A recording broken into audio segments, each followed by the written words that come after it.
This is episode number 9 of the Feed Me, Fuel Me podcast.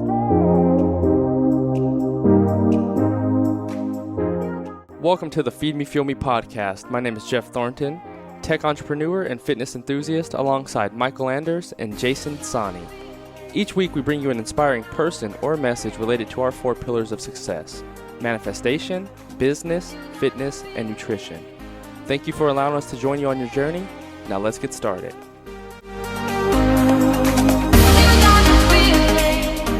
Welcome to episode 9 of Feed Me, Fuel Me.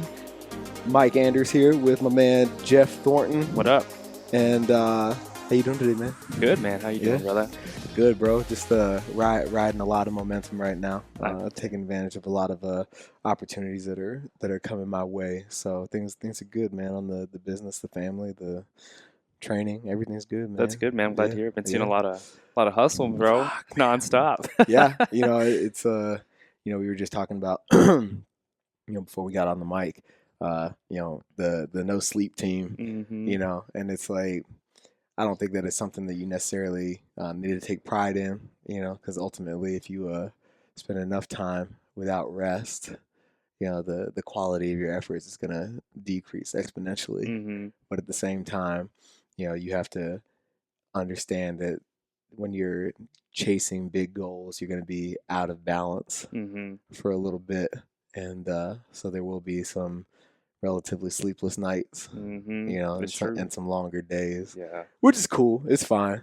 And, you can do it, in short bursts, but, it's not something that you want to succumb to over the long term, because then other things in your life will be affected as well. It's true. So just trying to keep everything on an even keel and ride the wave at the same time. So Mhm. doing good so far. But yeah, man, it's been pretty wild. I just I don't know if I told you. I'm pretty sure I did. I shot that documentary. Oh, I yeah. was You interviewed for you that told me about that documentary. last week. Yeah. Tell me about that. So I went to a networking group and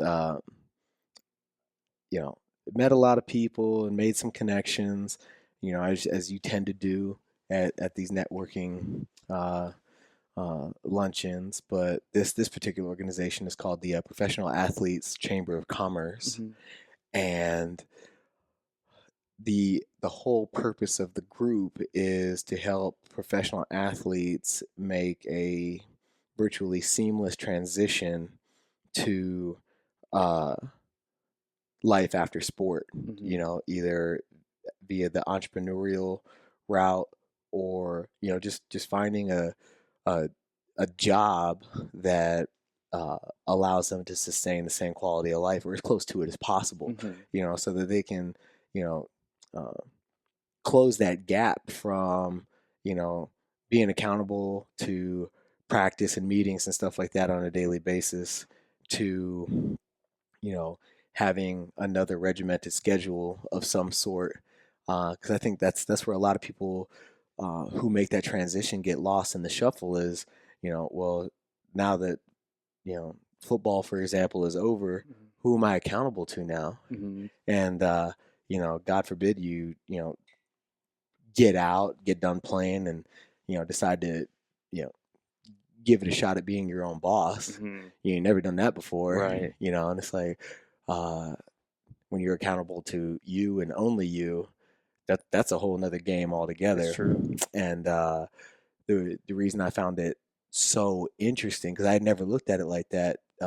Us veterans have the same, in a different context, but the same struggle Mhm. transitioning away from active duty in particular, where you know life starts at you know 0600 every morning. You have some place to be, you have someone to report to. Mhm. There's a mission, or um, uh, a list of tasks that need to be accomplished from one day to the next. Mhm. And however um, redundant or inconsequential those tasks may seem at the time, at least you have something to do every single day. Mm-hmm. And then when it's over, it is a very anticlimactic experience I've where, heard. you have your going away party or whatever.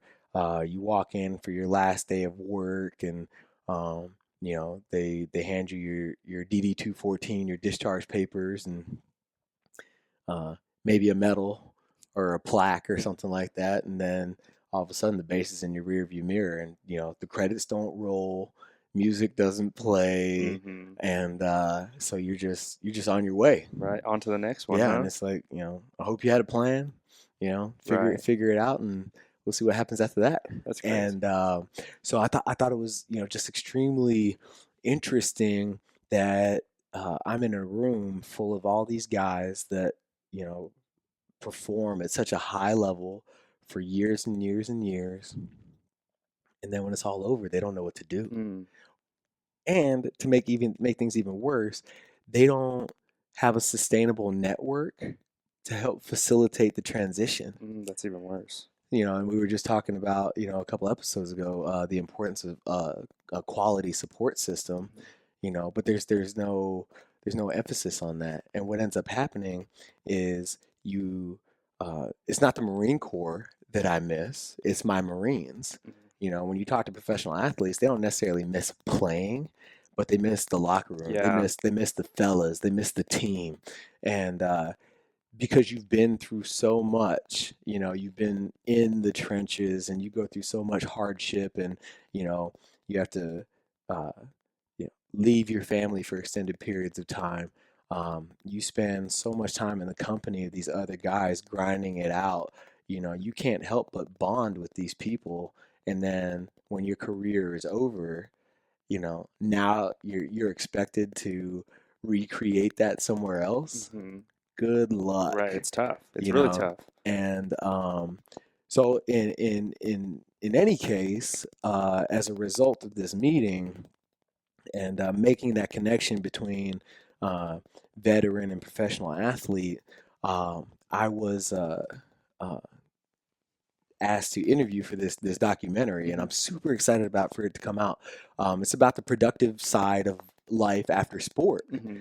and there's so much stuff out there about the failures of professional athletes. I got done playing, and left the field with no money. I got taken advantage of. My agent screwed me. My family robbed me. I'm just broke. Mm-hmm. The ESPN 30 for 30 broke, Right. sticks out in my mind of all these athletes that just completely blew it, right? But for every one of them, there's a guy, who may not even have been as notable an athlete, who did right by his money, invested it in the right places, started a couple of businesses or whatever, and is out there killing it, you know, in a suit and tie, or, in gym shorts in his own gym, or whatever he chose to do. Mm-hmm. They're out there doing big things. Mm-hmm. And there's a lot of guys out there like that, but you never hear about them, Right. right? All you hear is, oh, so and so, Trent Richardson. I just watched the E60 on Yeah. him. It's family. His family, in 1 year, family members alone spent $1.3 million of his money Right. on what? You know what I mean? Mm-hmm. And you hear that same sad story all the time, Mm-hmm. but you don't hear about uh, guys like George Scott, who I met this past weekend, who's a managing attorney and does contract negotiation and litigation on behalf of professional athletes. Okay. And so he doesn't do anything in the agent sense of the word, in terms of negotiating deals and stuff like that. But if you know athlete doesn't get paid, or they're in the brand development stages of their career, um, like the LeBron James comes out, gets his own logo or whatever, Mm-hmm. and decides to start marketing, his apparel, Mm-hmm. stuff like that. Those are the kind of things that he helps an athlete contractually put together so that it's in their best interest. So more like a fine print type of guy. Right, Okay. right. So it was super cool to rub elbows with him and uh, uh, really see what he's doing after sport. Went got his MBA and all that kind of good stuff, and Nice.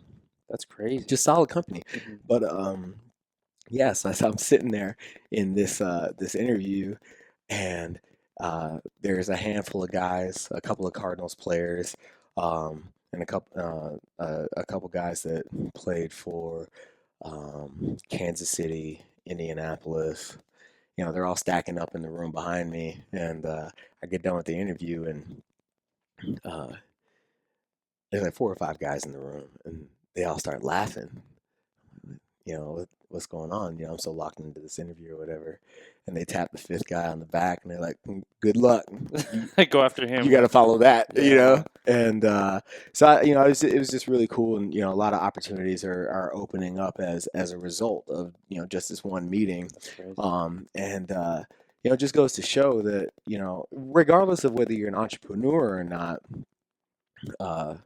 you know, if you're in the business of creating business, as be it employee on commission or running your own show, you have to be out there shaking hands and meeting people, because you have absolutely no idea where it could go. Mm-hmm.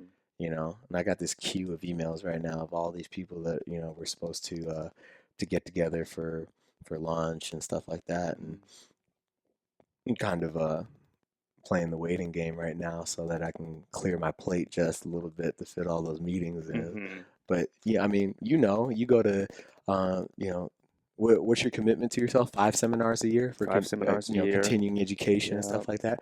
What an awesome opportunity to network with people in your field, Mm-hmm. which is, when you dial in a common interest, I mean, that just compounds what the kind of relationship you're able to cultivate, because not only do you share a common interest, you speak the same language, Mm-hmm. and depending on your expertise, you're able to really potentially generate something pretty innovative. Mm-hmm. So what based on the your experience at through continuing education, Mm-hmm. what kind of doors has that opened for you? Major doors, man. It's just, and I've gone off that the mindset of, I don't know if you've heard Steve Jobs, where he said, if you're some type of profession, we'll go with an engineer, software engineer, so to speak. He said, if you're a software engineer and that's your main focus, he says, I push you to go into other industries, like learning how to paint, becoming an artist, learning about different areas that are completely separate from software engineering, because he's like, those fields will bring so much more perspective and connections to you that will then relate to your main focus, right? And so I've done that by just going to different seminars, different areas, and learning. And you meet these people, and you find out more or less a lot of the people in all these separate industries have common, there's that cross section between all industries. Everybody sort of has a common mindset, or the people who attend these things. And I've built like major relationships just from each and every seminar. I promise you, I walk away with 5 to 10 contacts that you stay in contact with throughout the year. And eventually, I mean, time goes on. Maybe a year passes and you don't directly correspond with them. But 3 years down the road, somebody calls me and says, "Hey, remember we met at this seminar? I see you're doing this now. Can you help my business, or can I help your business in a certain way?" And I mean, it's just a major impact when you just continue to expand in different areas without fear, like you're talking about. Because you mentioned how these athletes, or even military, you get out, and we've all gone through it some level. It's like, after you've been in a sport for so long, you go through an identity crisis where once you're done, it's like, wow, you start panicking, like, I don't know if I could leave football because this is all I've known for however many years.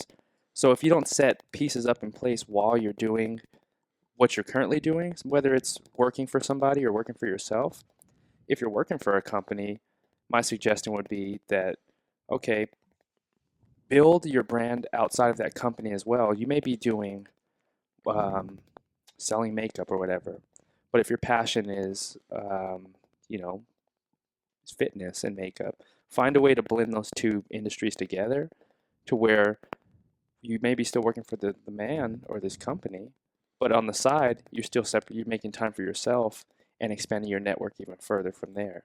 And you're going to just see a lot of people have the same mindset, no matter what industry. And I think like you said, just as time goes on, you start seeing all the relationships you start to build, and all these things start coming towards you as long as you continue to progress Right. in your mindsets.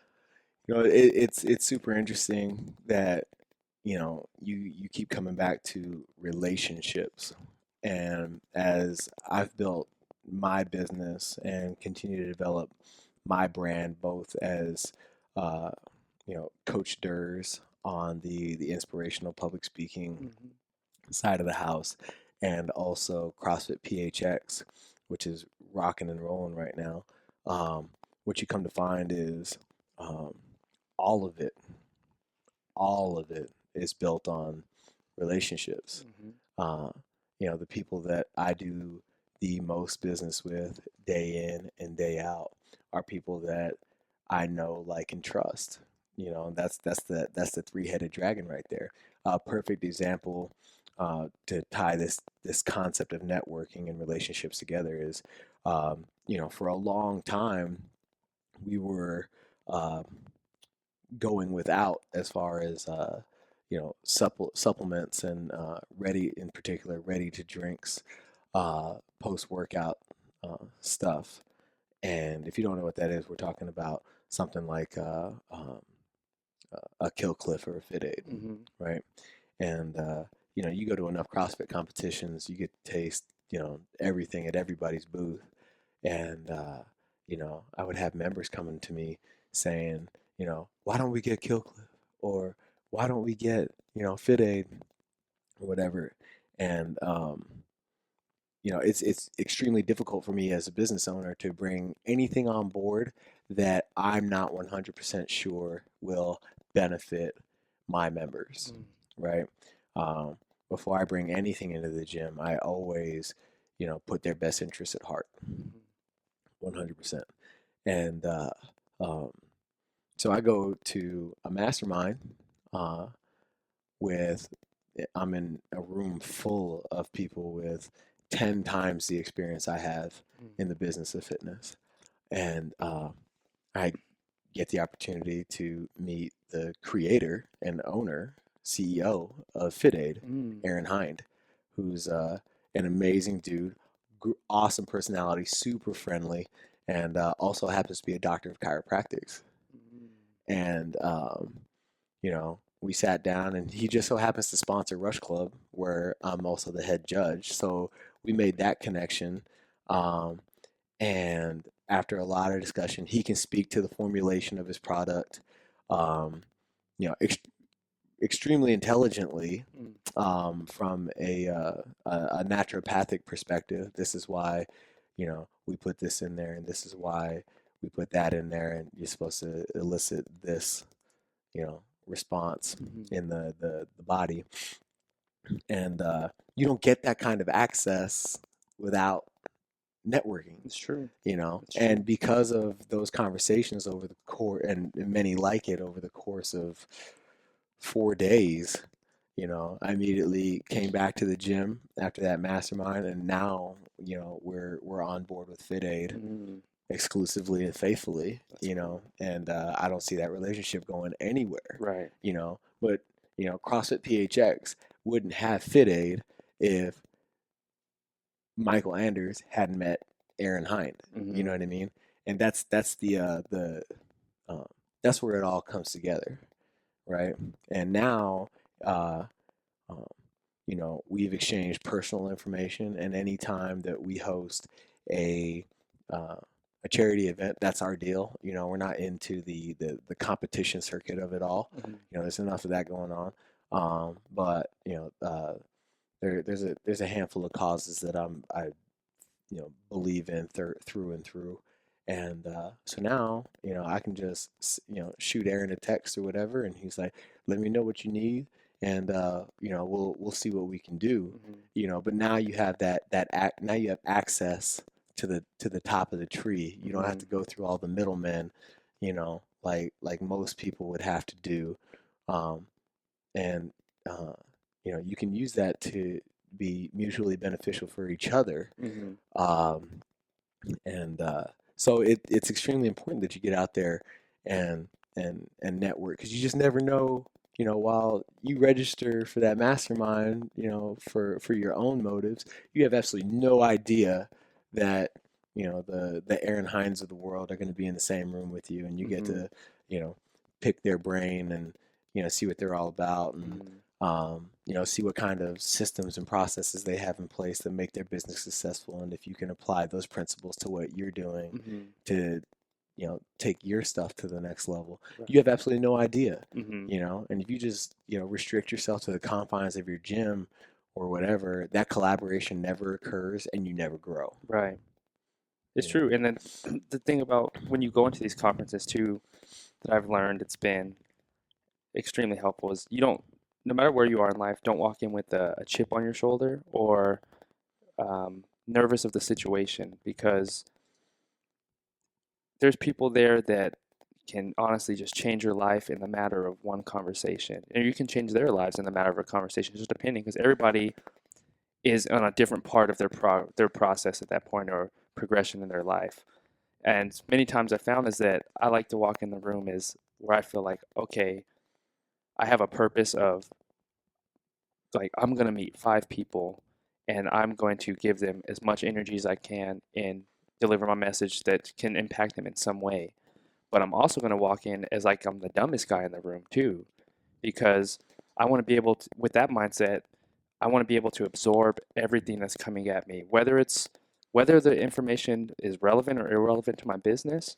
I take it as everything that's coming out of somebody's mouth, no matter who it is the most important thing I'm going to hear at that day or that moment. And then once I hear it, it's like, okay, I absorb it, write it down. How can I then use this to help myself and ultimately help others, right? And that's how you're saying when you're open to that. When you met the man at Fit Aid, Hmm. you were open to that, for that connection to happen, so to speak. It's not like you walked in like chest out. I'm the owner of PHX. Like I'm above these Hmm. these products.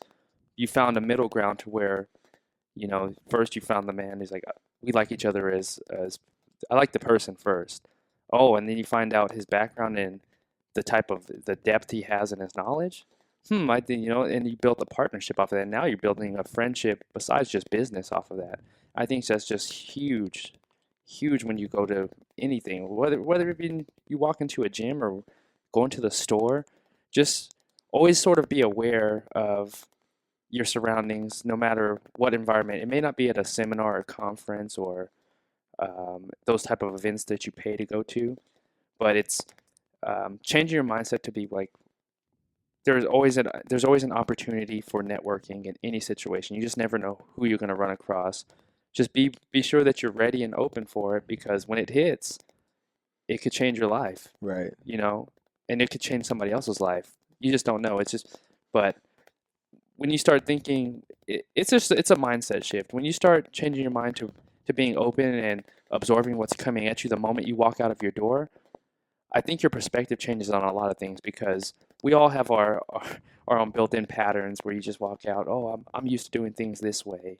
I'm used to, doing this. But if you can just sort of deconstruct somebody else's, like, their qualities, and say, okay, I like what this person does. Let me try to implement that. Maybe, and even further, I just started learning salsa. And the reason I started doing that was, hell, man, it's like, let me jump into a different social group. I am scared to death to dance. Like, I can dance with family, friends, whatever. I can have fun, mess around at the gym. But you put me on in a club atmosphere or whatever, and I'll be the dude sitting, just like, oh, I'm just kicking back, because I'm not that person that's going to be super outgoing in that environment. Right. So I said, what's the next step that could help me as a person first to overcome these fears in my life, or whatever may be holding me back. So I said, heck, I'm not a social dancer. Let me go learn how to be a social dancer now Right. and learn that environment, what to loosen up, because I feel like just jumping into different groups, it's going to open me up to something, far, far past dancing. It's going to help me build my brand. It's going to help me build my mind and, ultimately build the person who I want to become. And each day, if you're not overstepping those fears that you know in front of you, where's the progress going to happen? Because it's easy to sit here and do the things we know we're good at. You can sit behind the computer, you can type emails, you can go to the gym, go work out. Those are easy. What's the hard stuff? And when you start defining those things that you're fearful of and you start going after it, that's when your life changes. And I found, and you start running across different people. That's brave, man. I commend you on that. Yeah, just, you know, ultimately intentionally putting yourself in a situation where you are guaranteed without a doubt to be extremely uncomfortable. Not just a little uncomfortable, but like totally outside your skin, Mm-hmm. uncomfortable. Uh, that takes a lot of bravery to actually go and seek that out. And I think that, you know, to a lesser extent, you can put that into practice on a daily basis. Mm-hmm. Uh, for example, I love the coffee shop method or the airplane method. Where you're in a scenario where you're guaranteed to be in the presence of strangers, Okay. right? And I'll just use myself in this example. I have a terrible habit of when Nicole and I travel, and I've been doing this my whole life. When I get on a plane, uh, I make sure I get the window seat. I sit down, I buckle up, and I pass out. I go to sleep, Yeah. right? And uh, that's comfortable for me. Mm-hmm. I'm not a huge fan of small talk.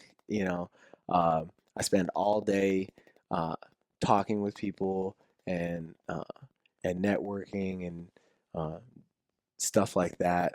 So when I get on a plane, it's like uh, guaranteed, an hour and a half to 4 hours where I don't have to talk to anybody, Mm-hmm. right? And I challenge people all the time when they're in a situation like that. Instead of doing what's comfortable and going to sleep, stay awake and introduce yourself to the stranger that ends up sitting next to you, and you know, make a deliberate attempt to establish some common ground and practice the development of rapport. You have absolutely nothing to lose in that Mm-hmm. scenario because if the conversation goes nowhere, you just turn away and go to sleep anyway, Right. right? Yeah. But if the conversation takes off, right, you're never, you still stand nothing to lose because the chances of you running into this person again are extremely low, Mm-hmm. right? Um, and if you approach life from that I have nothing to lose perspective, the chances of you um, stepping out of your comfort zone increase by a lot. Mm-hmm. And you just never know where it's going to go. So, for example, it just so happened to be the same weekend that I met Nicole, my wife. But on the way up to Green Bay, Wisconsin from Yuma, I was still active duty at the time. I sat down on the plane and I put into practice what I just got done talking about. And I sat in Gina Catalano from Nogales, Arizona, Mm-hmm. sat down next to me, and we really hit it off. And she, as it turns out, um, is a visionary, a mentor, and an author. And she spends a lot of time in the entrepreneurial space, helping people develop business plans and stuff like that. Mm-hmm. And next level performance and fitness consulting, which would eventually manifest into CrossFit PHX, was still an idea at this point. Mm-hmm. And she turned me on to this book called Built to Sell by John Maxwell. Mm-hmm. And she's like, if that's something that you really intend on pursuing, you need to read this book first. And it's a 4.5 hour plane ride from Phoenix to Wisconsin, and in that 4 hours, where if I was to call her up and solicit that same counsel, uh, via Skype, conference call, or in-person meeting, probably would have cost me 500, 600, maybe $1,000 for that same amount, that same counseling. You're on a plane with absolutely nothing to do, you know, and uh, most of these people that find themselves in these mentor roles are extremely generous anyway, Mm-hmm. you know, and um, so this is 2000. This is May of 2011. Crazy. Complete stranger, Yeah. just so happens to be from the Midwest, sits down on the plane next to me and gives me 4 hours of awesome conversation and incredible guidance. All because I decided to introduce myself Mm-hmm. instead of going to sleep. That's crazy. Just You one know, little and action. we're talking about a simple hi, how you doing, where you going. Mm-hmm. Like that's how it all took off. Mm-hmm. But how many people just sit on the plane and fuck in silence, throw their iPod in and don't even make the attempt. No acknowledgement or anything. Yeah, and because it's not about where it could go. Like that has nothing to do with it, right? It has everything to do with uh, just simply doing something uncomfortable, Mm-hmm. right? And when it's funny how however small it might be, how taking courageous acts turn out to explode in your favor, It's true.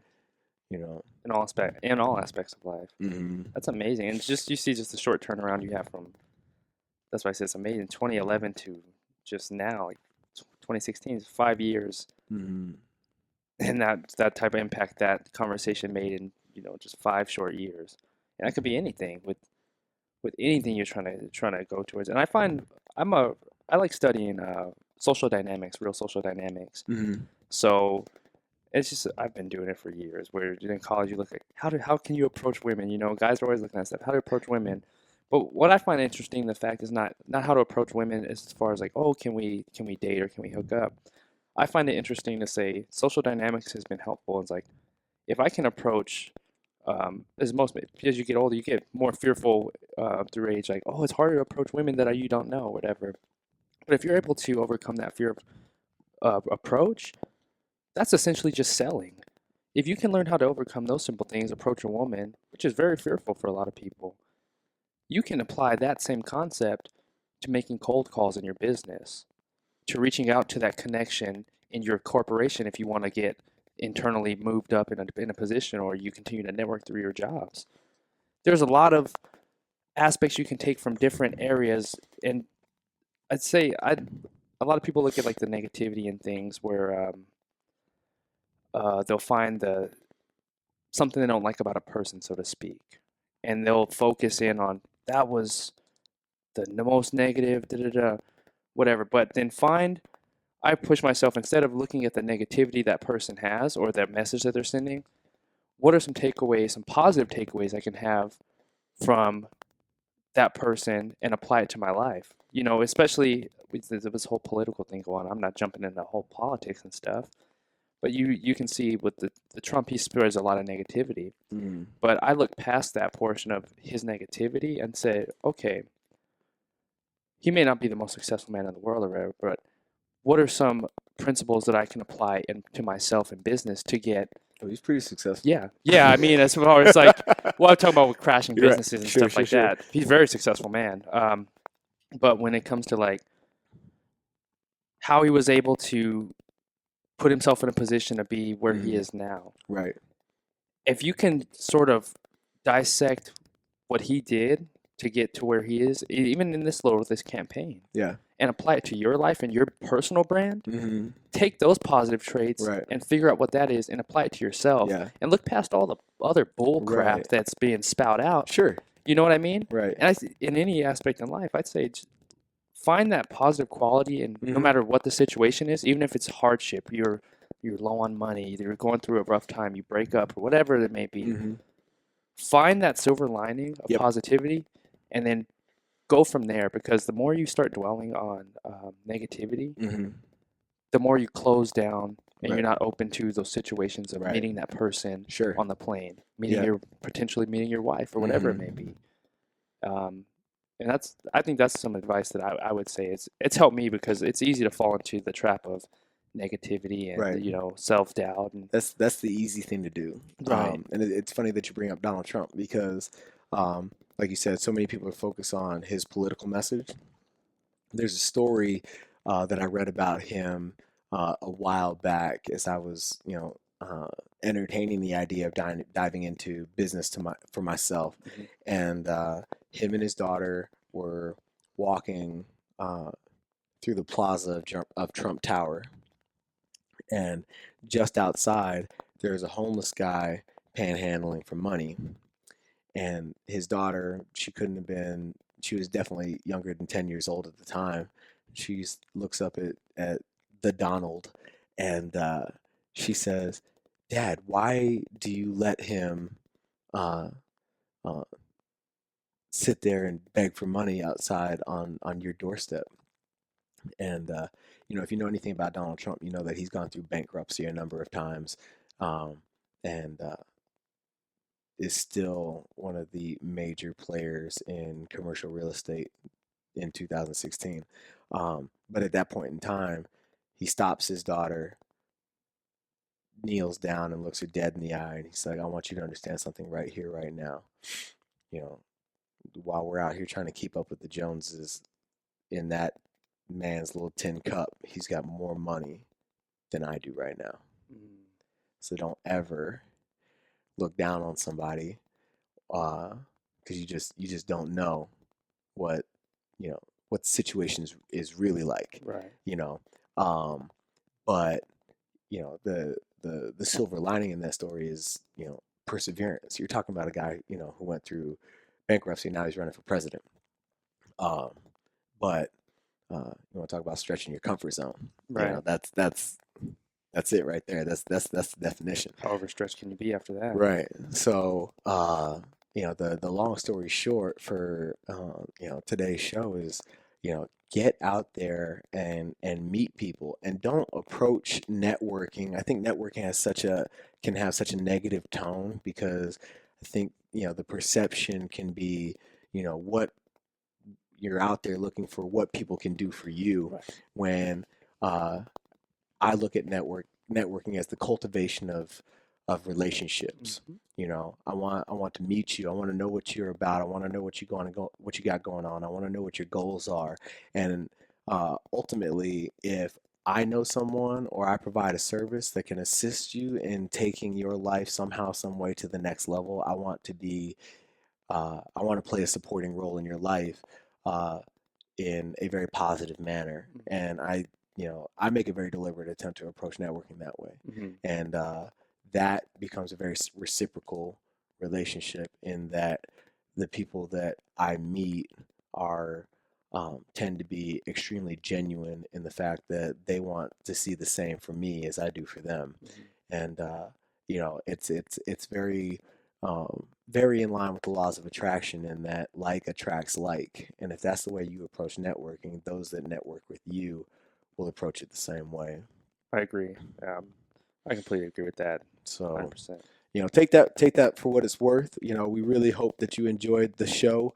Make sure that you subscribe to Feed Me Fuel Me on iTunes, and check us out at feedmefuelme.com. And please leave us a 5-star rating, and let us know what you think of the show and what you want to hear about next. We're here for you, and we really appreciate you allowing us to join you on your journey. Until next time, we'll see you. And that's a wrap, crew. We hope you enjoyed this episode. If you did, be sure to check out the full show notes and get connected with us at feedmefuelme.com. Also, be sure to subscribe to all of our social media on Facebook, Instagram, Snapchat, and Twitter at feedmefuelme.